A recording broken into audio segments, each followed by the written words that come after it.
Greetings YouTube. Today we're looking at the Valor J296 Paratrooper, and as you can tell from the wear on that logo right there, the name and the verdigris on these pins and such, this has seen some wear and tear. I picked this up used.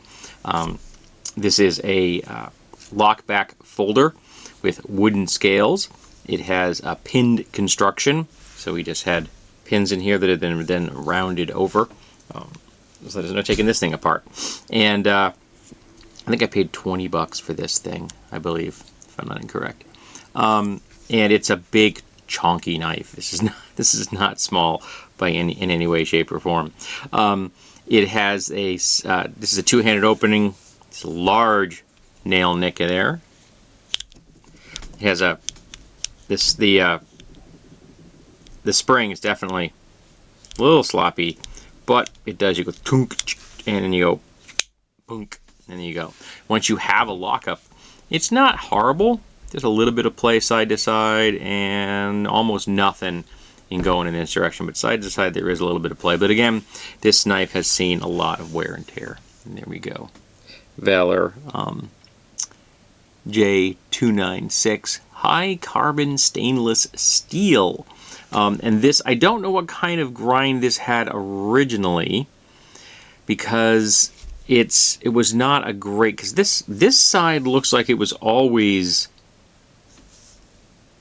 like a convex grind, but this side actually has a little hollow in two spots, so I don't know if it was just very poorly ground originally, and then someone did a lot of work to make it be a convex, but they did a pretty good job. It's not particularly sharp. I mean, it wasn't when I got it, but it's almost down to a zero bevel. The secondary bevel on this is tiny.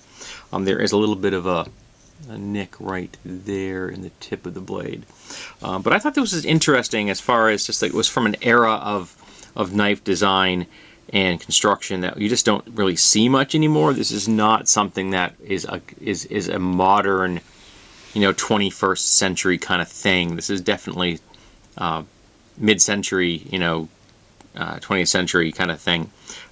But I also happen to really like this really deep clip here, and these swedges are really quite nice. And just kind of makes me think of an actual military style knife. I have no idea if this design was ever used by the military or not. And you can just I don't know if you can see in there. It says Japan right there on the blade right there at the near the scales. I have no idea if this was ever actually used by the military in any way, shape, or form, or it was just kind of like designed to look military. You know what I mean, for the armchair warrior kind of thing. I have it in my collection because I thought it was kind of interesting. But it's a big knife.